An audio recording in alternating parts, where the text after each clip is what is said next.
Alright, so I just got home from work, so I look a mess. Sorry. Yes, my hair is short and blue. Moving on. I've been at work all day, so I look a mess. Let me just fix this angle.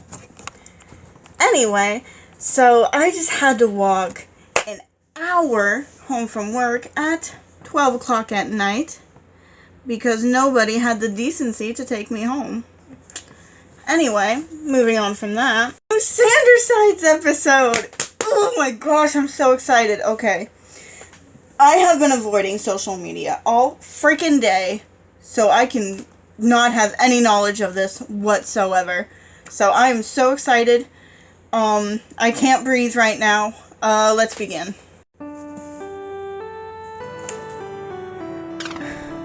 If I don't react very much, I'm sorry. Oh my gosh, you made it! We're so happy to see you! How you doing, you beautiful man? That must be Leah Mary Lee. Oh, I'm sorry for calling you beautiful. That was weird. My bad.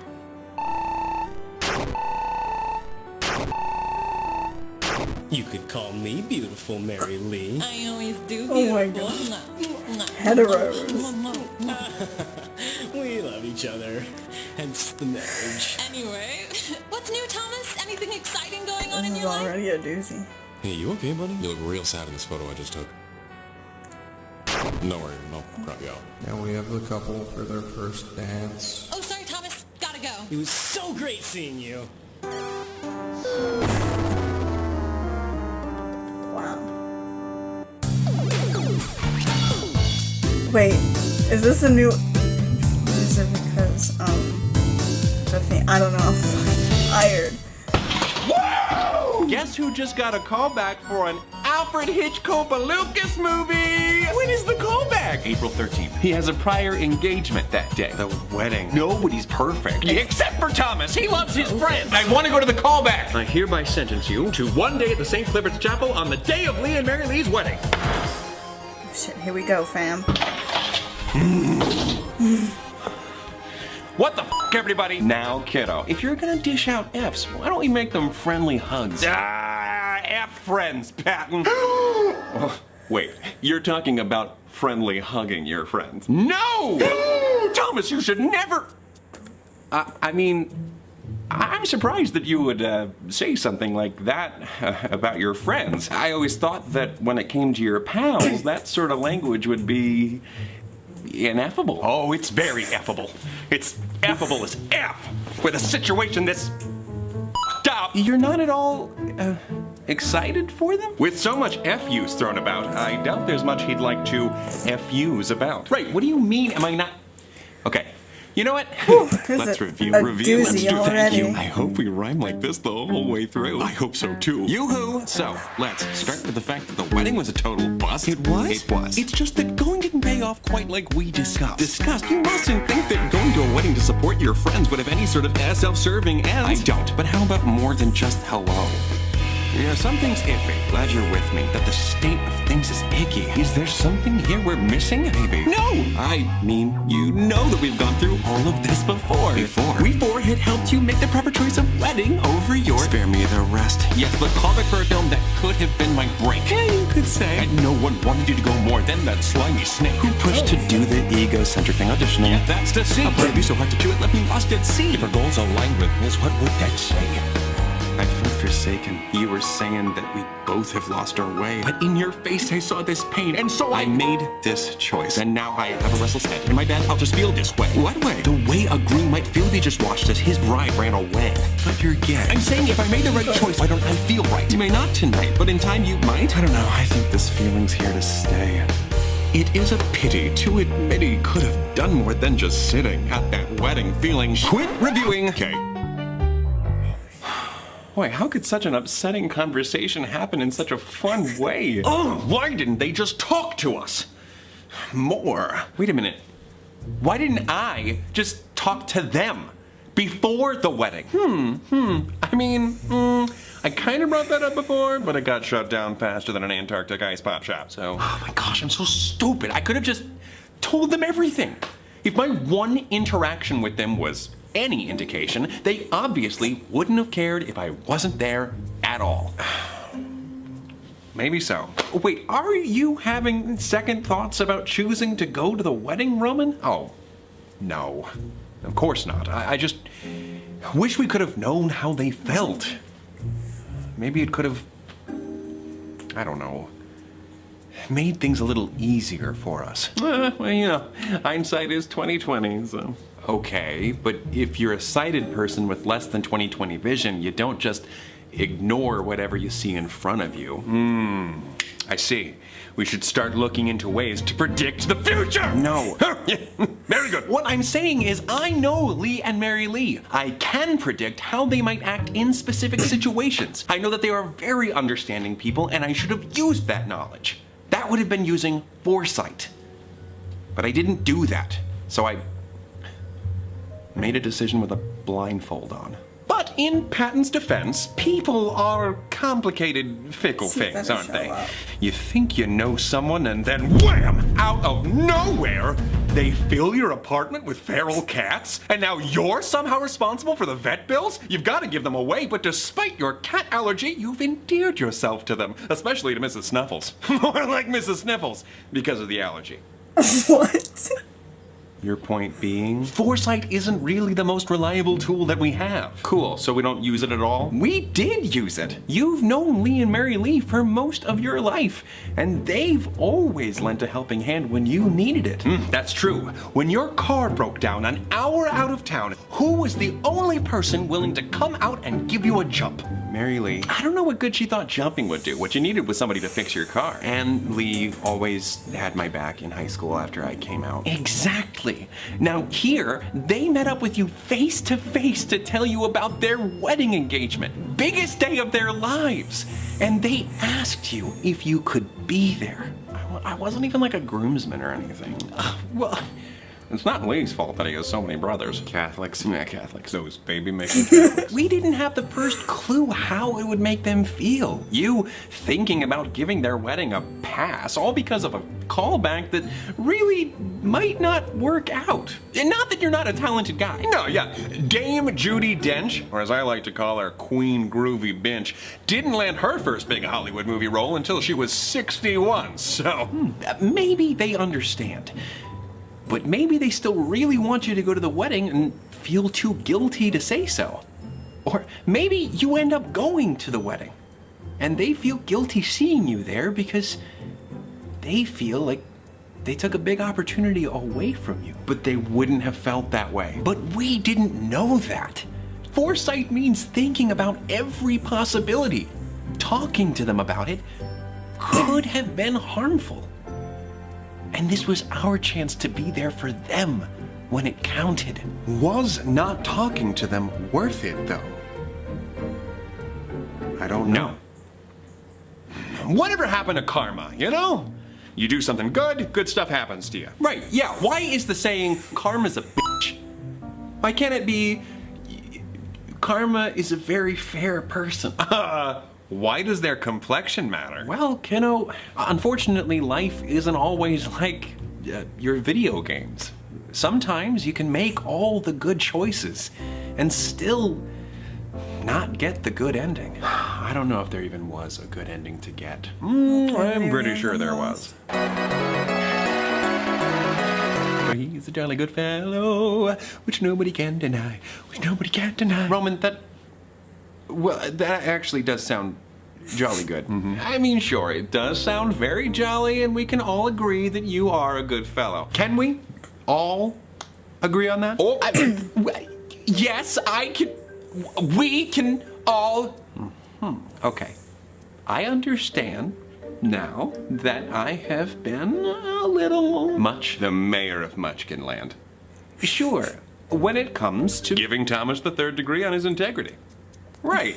And yeah, it is my job to keep you on Santa's nice list. But I haven't been making you feel very nice. I don't want to make you think you're some stupid, dirty, rotten filthy, silly, Billy, no good for nothing, white, rat scoundrel bitch. Okay, thank you, Roman, for your help. You're welcome. I'm done asking, is Thomas a good person? I'm just here now to help you be as good as a good bud should. Okay, well, that's a relief. I think. So yeah, you are a good fella, but not every good fella gets a big award. Only Joe Pesci. Well, what do we get? Sometimes it's just this. A bagel? What? No, maybe. A No, little bit. nothing. It's nothing. Aw. Sometimes you can't get anything because a lot of the time, people need something more than you do. Like, let's say you pass by some sort of stop where you can buy games. A game store. You mean the internet? I'm not going outside. Oh, come on, Roman. Video games mean so much indoor time that they should cost a little outdoor time, don't you think? Anyway, you see a poster for the latest installment in the Frogger franchise. Oh, you're such a dad. Buddy, Frogger's not really a big thing anymore. And they're missing out. There is no video game character as cool as Frogger. Heck, he eats fly for breakfast. Okay. And trying to cross a busy road without losing his froggy life? Woo!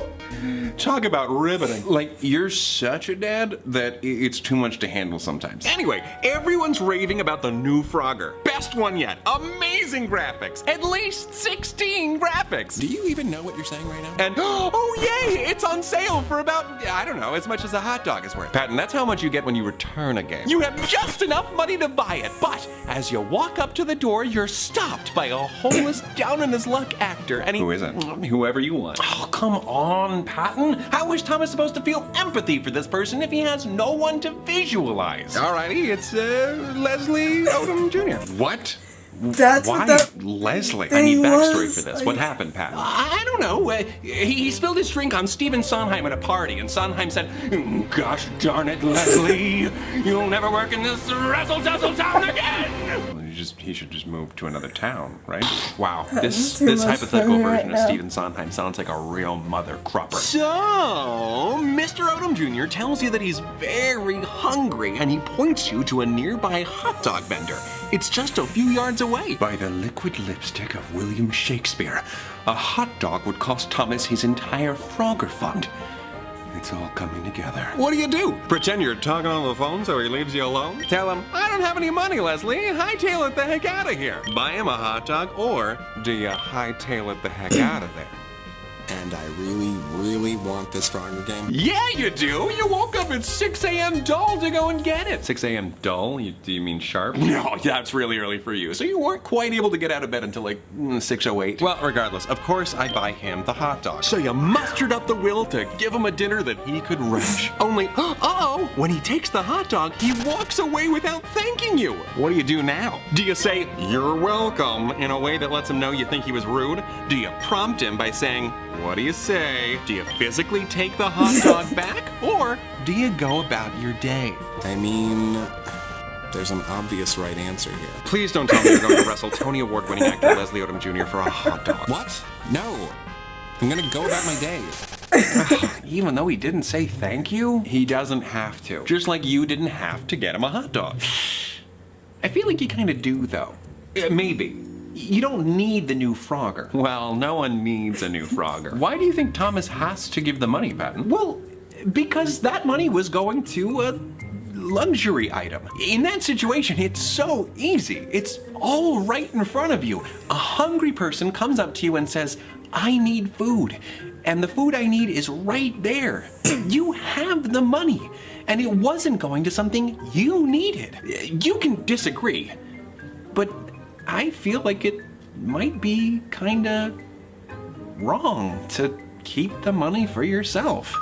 Mamma mia! Jesus Christ, superstar, what is that? It's just me, Logan. I've taken this form because I didn't want to be too invasive. You very much did not succeed. What you doing, Logan? Well, determining what feels right or wrong for you isn't really my area of expertise. Seeing how there's not much left at stake at this juncture, and that regret, unfortunately, is a process that can't be expedited, I decided that I need not expend too much energy on this matter. However, I felt that it would behoove all parties involved if I provided relevant information sufficient to serve as supporting evidence to any of the arguments that are made during today's discussion. Neato! So you're making your little factoids optional this time around.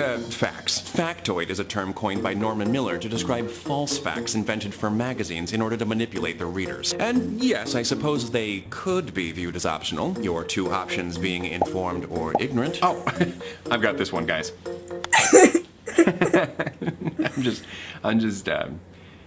I'm just kidding. Roman, you shouldn't push people's buttons. Enough joking around, Roman. Go on, Logan. Jesus Christ, superstar. Thank you, Thomas. Oh! Guess I won't be wrestling a hot dog away from Logan. Cause he thanked me. Sorry. Please go ahead, Logan. Amazing. Oh, holy hero, we gotta read. It would be an estimated annual cost of $20 billion to eliminate homelessness in the United States, according to Mark Johnston, the lost all that. Okay, Americans spend more than $20 billion on Christmas decorations and flowers every year, so it would seem that many Americans do have the currency to spare to end homelessness in the United States forever. Whew, okay, I'm not doing that again. I am sorry. That was too fast. Can you, one more time, Roman? Huh. Yeah, I guess everyone doing their small part for those in need could make a difference. Yeah, and even if I can't change things on my own, something as little as briefly helping a greatly troubled, prodigious actor would still give me more pleasure than playing Frogger. Well, yeah! I mean, it's Frogger we're talking about. Like, it's not like Kingdom Hearts. Yeah, as long as that's not the main reason you're doing it. What? What? Oh, well, you shouldn't do a good thing just because it makes you feel good. I think. You literally said the opposite to Deceit when we were back in the courtroom. Yeah, I did. But we all agreed that in that situation, the right thing to do was go to the wedding, which didn't feel good at all. So, yeah, I was wrong. Not to mention, Deceit said that you'd be doing the right thing for a selfish reason if you did it for your own emotional gain. And you agree? Definitely! Maybe? Great. I love that movie. I mean, you know, I think so.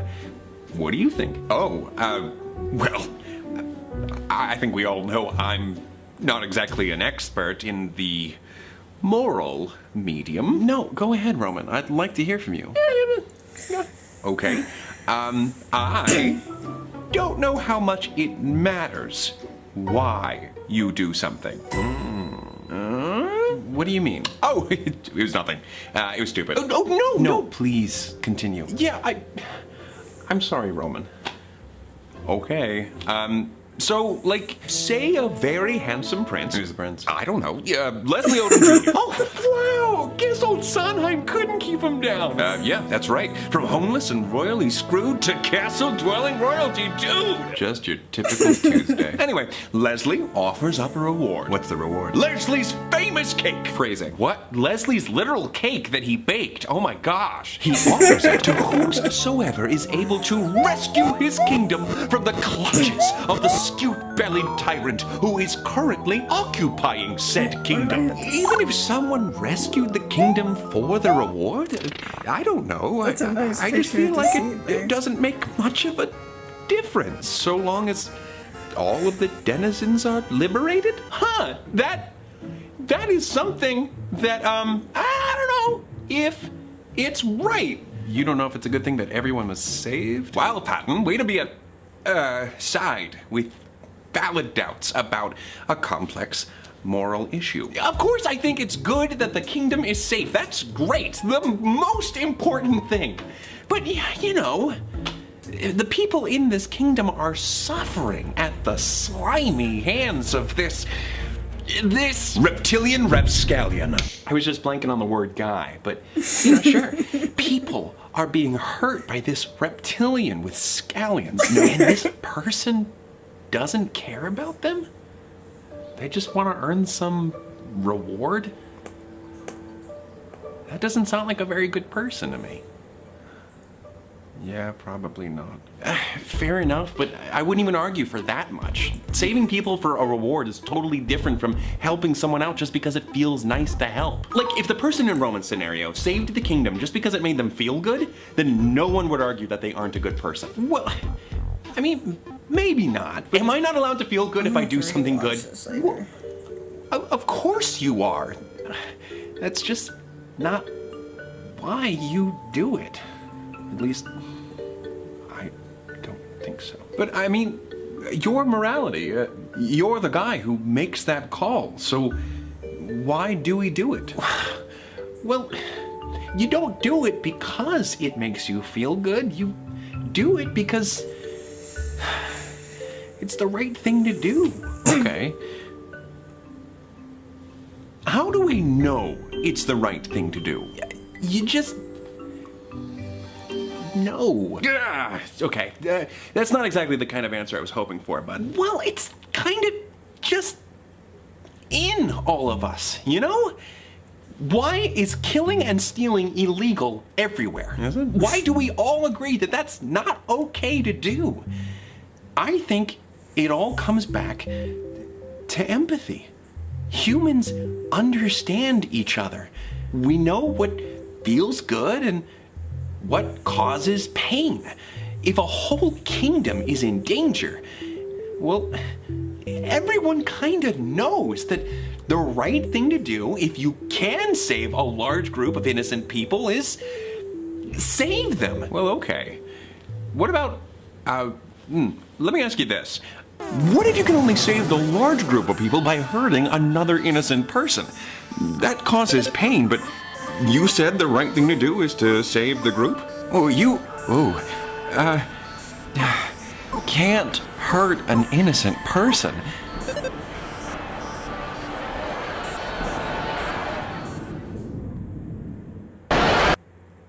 Well, that was anticlimactic. Constructive criticism, you know, maybe not depict scenarios where my friends die. Okay, I'm really not trying to argue with you, Patton, but you said everyone knows that it's right to save innocent people when you can.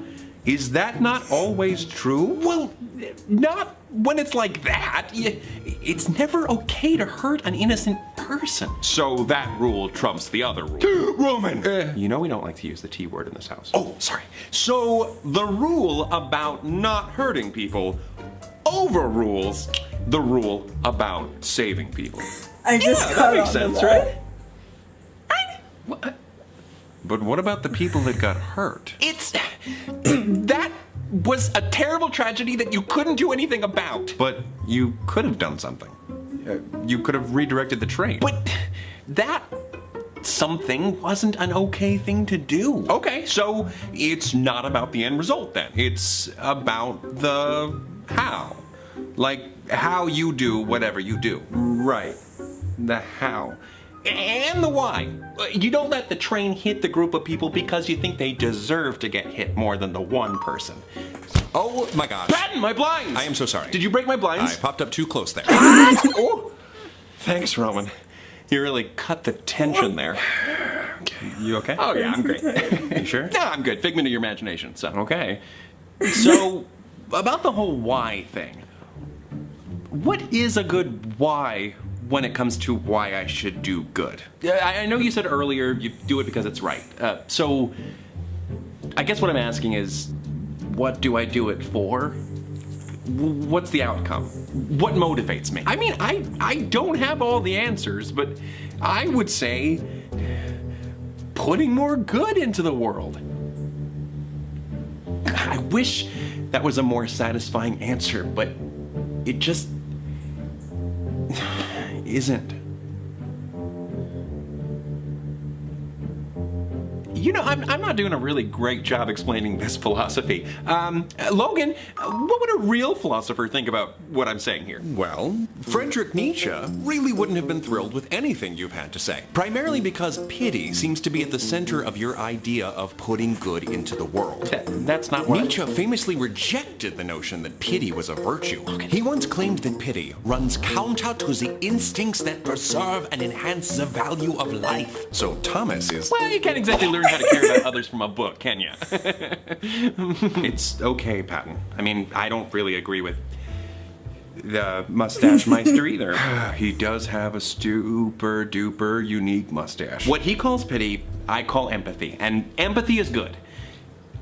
But I really don't understand what I need to change so that I can meet your standard of having the right motivation. I think I understand. Your desires are getting in the way. The problem is, in all honesty, that you want to spend your money on that new Frogger game more than you want, or even think, to give your money to the homeless. And that you wanted to go to that callback more than you wanted to support your friends. The blame falls to me if you're missing that do-gooder drive. I think it's because I'm in the driver's seat, and I'm an awful driver. Perhaps I should let Patton take the wheel. Roman, I only mean well when I say that that is the stupidest thing you have ever said. Oh, Thomas. You're just blowing smoke. Really, Roman? It's the opposite. I need you on my team more than anyone. If we're talking about a drive or Thomas's will, then there's honestly no side more helpful than you. I mean, I guess. But I get why Roman's confused. Patton, I don't know what form the drive you're talking about would take. Everything I do is motivated by some sort of feeling. I eat because I feel hungry. I drink because I feel thirsty. I don't know what feeling would motivate me to go out and do good if not some sense of self-satisfaction. The only thing I'm feeling right now is guilt over the things that do motivate me. Which kind of makes me not want to do anything. Oh gosh, I'm sorry about whatever I said to make you feel that way. Doing nothing is even worse. What? Never mind. I'm sorry. Worse? Worse than what? I don't know if I should say. You might as well. I'm kind of scared too. Look, Patton, I already feel bad, so I'd rather not feel bad and confused. Doing nothing is worse than doing a good thing for the wrong reasons. Like, we talked about how you have to, I think it's good to give your money to a good cause if you were planning to spend it on something you don't need. And I feel like the same principle kind of goes for spending time? Maybe? Time spent serving up knuckle sandwiches to bad guys in a video game could maybe be better spent serving up soup and sandwiches to the hungry in a local shelter. I have a difference of opinion on this one, Patton.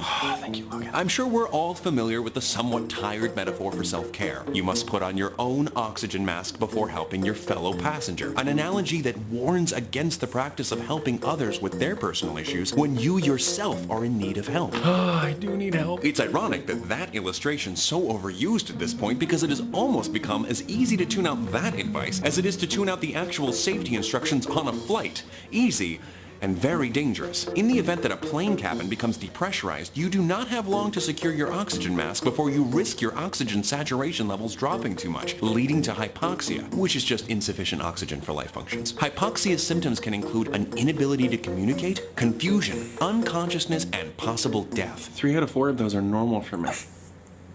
Do I have hypoxia right now? Having heard a piece of information before does not give you license to ignore it in the future, especially when the consequences of forgetting are so perilous. Logan, I completely agree with you. But I really don't see how that relates to what we're talking about. Yeah, Logan, like you said earlier, this isn't really your area of expertise. Patton never said Thomas couldn't help himself, especially in a situation as dire as putting on his oxygen mask in a ground-bound plane. Of course I wouldn't say that. I've agreed in the past that Thomas should take the time to make sure he's doing okay and to temporarily put himself first if he needs to. And just like all of the moral dilemmas we've been discussing, it can seem easy to confidently state what you would do in a difficult situation without legitimately knowing how you would behave when your instincts take over. In theory, you believe Thomas can and should take some time to care for himself, but every point you've made in today's discussion has contradicted that sentiment. What? No, What? How? I don't think video games versus community service is a threat to Thomas taking care of himself. Nearly every answer Patton has given to the moral questions throughout this discussion has suggested that a moral life is a life without spending surplus capital and time on leisure activities. Dr. Robert A. Stebbins defined leisure as activity engaged in during free time which people want to do and actually do in either a satisfying or a fulfilling way or both. Leisure means experiencing freedom. It's your time and you do what you want with it, which in turn contributes to a feeling of control and improved self-esteem. A lack of control and self-esteem are two factors that you all now understand can worsen Thomas's relationship with intrusive thoughts, and they have. Additionally, Doctors Iwasaki, Messina, and Hopper wrote that leisure time promotes a joyful life. And if that isn't enough, pleasurable activities stimulate the production of neurochemicals which can then improve one's physical health. Leisure is something that Thomas needs more of in his life in order to feel like he has a life. And Patton is essentially suggesting that Thomas isn't being as good of a person as he'd like him to be if he doesn't sacrifice his life for others. Whoa! That is not what I said. Oh, is it not? Then please correct me if I'm wrong. Oh, you're wrong. So if it was between Thomas's life or another's, you don't think Thomas should give his life up? Whoa, Oh, and this other person is an innocent little lamb. Okay, Or how about a group of innocents? I don't... Actually, I would like to know, Patton, what should Thomas do in that kind of situation? Hardcore right here. Don't... Maybe? It's okay, please calm down. We do all think of people who lay down their lives for others as the greatest heroes, so I don't know. You don't know? Earlier you suggested that all people naturally understand right and wrong. So, should Thomas die so that others may live? Yes? I mean, maybe? Or maybe not. What do I know? What do you think, Thomas, if it's your life or Leslie's? By the slow wit of Heracles, Patton, leave Leslie out of this one! But how is Thomas supposed to feel empathy for this person if he has no one to visualize? Is there no one else he can feel empathy for? You're right, Roman. Thomas's life or Lee and Mary Lee's? What do you say, Thomas? I don't know the right answer here. It's up to you. I am too tired for that. This isn't working. This entire conversation has become so muddled due to a constant, misleading misuse of conscientious language. You'll need a sharp side to cut through all this bull. Frog. A sort of subterfuge specialist. The Lord of the Lies. Oh shit! I'm happy to oblige. Whoop whoop! Reptilian Rapscallion! Reptilian Rapscallion! We've got a code yellow! Deceit. What have you done with Logan? Nothing at all, and I resent the question. Hold on! What are you talking about, Deceit? Who's misleading who? Patton's misleading you. Frogwash. I may be amphibian, but I can't say that I am amphibian. That's richer than Jeff Bezos coming from the self-proclaimed Lord of the Lies. Do keep it up with the wordplay. It never gets old. He didn't mislead you on purpose, Thomas. I don't think the little guy or the big frog is capable of that sort of thing. He may have just threatened the life of Broadway's original Aaron Burr himself, but you leave our rosy-cheeked riveter alone. Patton, I'm loving this new direction that you're going with your rhetoric, sprinkling in a few maybes, who knowses, or what do you think? Why are you doing that? Because I found out that I was being too tough on Thomas and it was driving him hopping mad. So, I tried to share my thoughts in a softer way. Right, because making Thomas feel inadequate for not dying in someone else's stead isn't tough at all. Here's the thing, Patton. Pushy is pushy. That faux flexible rhetoric that you're using to soften your approach doesn't change your intentions. It just disguises them. That was just a hypothetical. Patton's not actually suggesting that Thomas should pursue martyrdom. Right, I don't want Thomas to croak. That's my job. We're talking about what ifs, worst case scenario kind of stuff. What I am saying is Thomas has a really good life that other people don't. You're over there talking about putting on your oxygen mask before helping another passenger, but we're not in a crashing plane. If the situation was that serious, then sure, he can focus entirely on himself. But does he deserve it? I don't know. Man, I don't know if I can believe whatever you tell me. Treating yourself is something that you can take too far. You can take anything too far, Patton. You've taken things too far. The plane is going down. You need to give Thomas some room to breathe.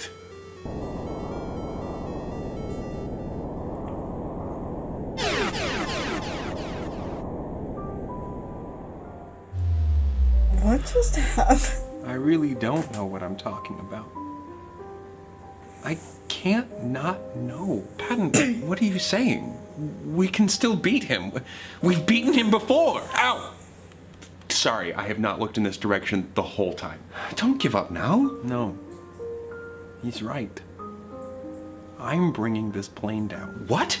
How? He's the actual snake on the plane! And I, for one, am tired of this morality-fighting snake on this metaphorical plane! You know, I'm actually glad you brought up the oxygen mask illustration again, Patton. Yeah, and that means you're not glad, right? Of course not. He's just trying to build up a false confidence in you so that you can plummet to even greater depths. That does sound like a very funny, wholesome prank, but no, I mean it. The idea is that you need not reach for your oxygen mask unless the plane is crashing. But when you apply that logic to real life, the analogy falls apart. A plane going down is an emergency. But self-care shouldn't be put off until you experience a mental health crisis. Mental health management is a little more like training to be a lifeguard. You have to spend time practicing and preparing and building up your strengths so that when you're inevitably faced with an emergency, you're better equipped to handle it. Wait, but you just used a job that's all about helping others as a metaphor for me putting myself first. Yeah, Joy! I realized that before you brought it up. Just as I'm sure you realize a metaphor someone makes up on the spot isn't going to be perfect. How about this? So, in some games, you have to use your turn to give yourself a power boost or to heal yourself. And even though that move only benefits you in that instant, it ultimately makes you a more helpful party member.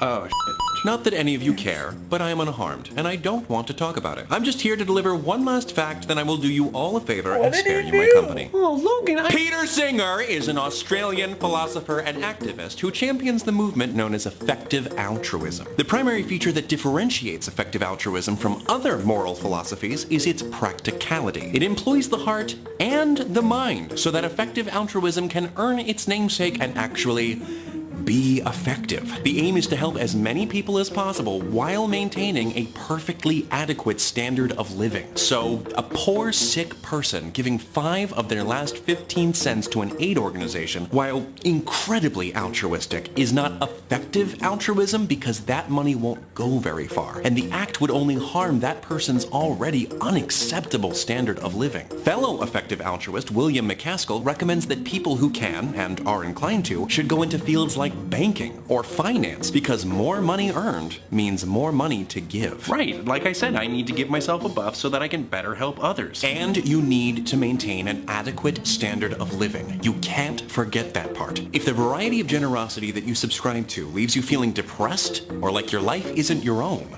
then you need to reevaluate things. What do you know? If it came down to video games or volunteering at a local shelter, it actually might be okay to prioritize gaming sometimes, if video games are an essential ingredient in your recipe for self-care. Emphasis on the sometimes, though, right? We should still try to help those in need. Whatever, Sheriff, that's your thing. I mean, totally, yes, of course. But mental health should be regarded with the same life or death attitude as physical health. You've been taught to feel guilty for taking care of yourself. But you were also taught that Christopher Columbus was a pretty cool guy. A lot of your education was Of course, shit, forgive the pun. So what, we're supposed to do a complete 360 and head right back into Selfish City? You mean a 180. Don't you talk to me about math! You're not Fogan anymore. That's Faux Logan, if you're too slogan. You're right. So, why don't we move on to something we're both familiar with, Roman? Mistakes. I was actually very impressed with you. You made such a noble sacrifice. Don't try to flatter me, Snake. I don't need to flatter you now, Roman. I mean this. You, in particular, made a significant sacrifice when you sentenced Thomas to attend the wedding instead of the callback. That was a costly choice. Thomas lost a huge opportunity and a good amount of mental health points in the name of being there for his friends. He didn't get anything out of it other than a new high score in Word Crush. That's the closest to an act of true selflessness that I believe is possible. And look, it served no one. Lee and Mary Lee seem to have appreciated Thomas showing face as much as they would have appreciated any other guest's attendance. So if they gained nothing, and we lost something, then it was a net loss. So maybe selflessness isn't always the answer. Okay, well, that's over and done with, so what now? You need to unlearn that selfish is a dirty word. And for your sake, you need to start practicing a little more selfishness. In moderation, as all things should be. Well, almost all things. What do you mean by almost all things? You're right. We wouldn't want to plant too many trees. Just think of all the CO2 that might be absorbed. Huh? You got me there. Well, when is it enough? The pun. Trees? No, selfishness! How long must we act selfishly until Thomas is ready to start putting more good into the world? A good question for another time. But I'm sure you'd have us believe that that time will never come. And even if it does, what's to stop you from telling us that we've done enough good for others, when maybe we could do more? Oh, Thomas dropped a dime in the St. Jude charity box. What a good boy you are, Thomas. Nay, I say! We are ethically compromised if we give the Bananaconda a seat at the table. I don't know that we are. We can't trust him. He's asking us to go back on things we've known for years. Rights and wrongs. Shoulds and shouldn'ts. How can we trust him? I don't have a simple answer to that question. But here's a start. My name. Oh my god, no!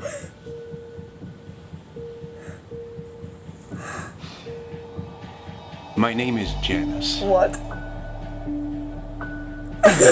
Janice? What are you, a middle school librarian? Really, Roman? It's a stupid name. Oh, Roman, thank God you don't have a mustache.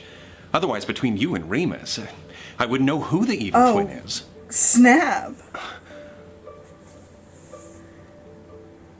Are you guys seriously going to take his side? No, over me? What Thomas. is that happening right now? I thought I was your hero. You are.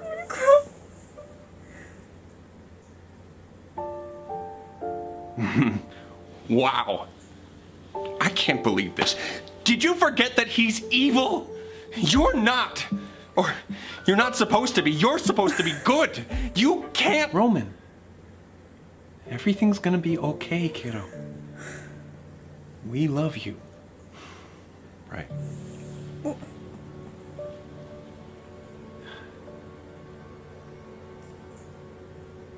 Janice, do you think there's a limit on how many times someone can say sorry before you have to admit that they're just bad for you? Oh, definitely not. I'd love for someone to ruin Thomas's entire life one apology at a time. Okay. The reality is that it depends. On what?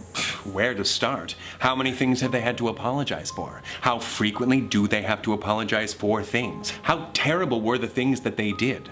One of the biggest factors, in my very humble opinion, is whether or not they seem to be making an honest effort to do better, even if that effort is counterproductive? That does sound very annoying. Again, it depends. I guess I know who I need to apologize to. I'm so sorry, Leslie. It's okay. Just hope today we all learned not to... Thank you, Leslie. Yes, Leslie Odom Jr., everyone. Thank you. Yes, thank you. This is Sandra Sides, not Odom Sides. I'm not threatened at all. And Thomas, yes, I think I finally understand what my problem has been. Oh, yeah? Time.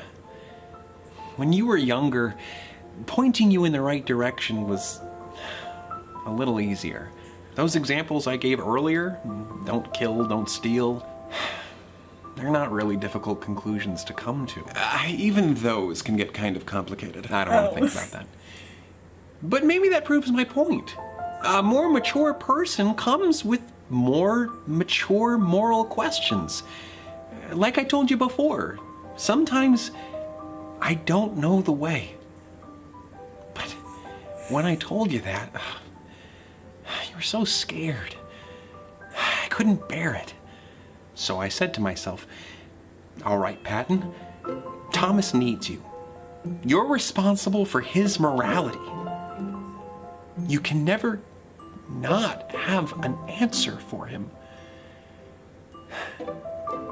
And then I promised you I'd keep fighting. Unfortunately, I learned the hard way that giving too simple of answers to complicated questions can do more harm than good. So, I'm sorry. Again. It's okay, Patton. I know you'll do anything you can to make things right. Thanks for trusting me still, kiddo. I'm gonna go check on Roman. Before you go, I think I understand now what it means, deceit being here as a part of me. Oh, yeah? Oh, yeah, that's cool. Talk about me like I'm not here. Yeah, and it's not that I'm an evil liar or even a fractionally fiendish fibber. Everyone has a capacity for deceit, including me. And all that means is I'm not perfect. Just like anyone else. And those imperfections don't make you any less worthy of love. Janice, I'll take care of him.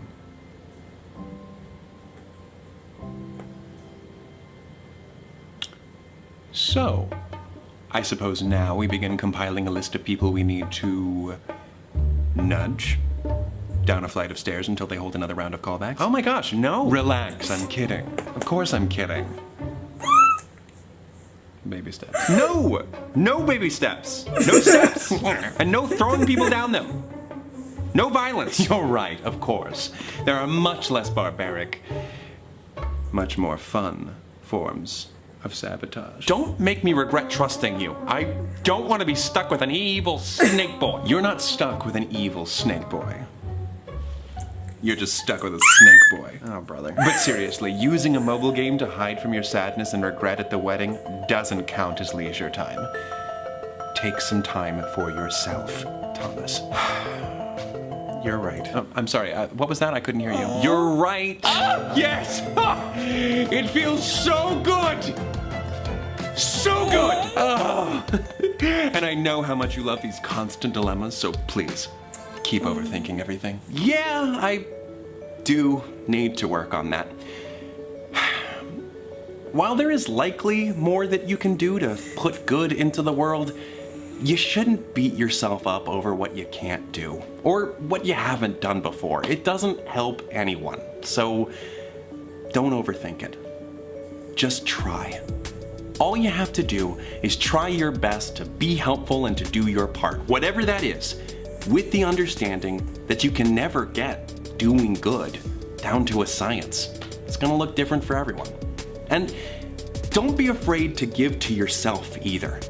If someone else ever did as much for you as you've probably done for yourself, you would owe them everything.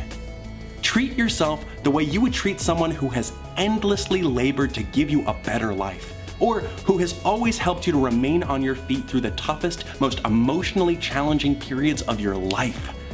Try to find your balance between doing good for others and doing good for yourself, because finding a universally correct balance between the two is impossible. And sometimes painful. So just trust yourself. Until next time, take it easy, guys, gals, and non-binary pals. Peace out.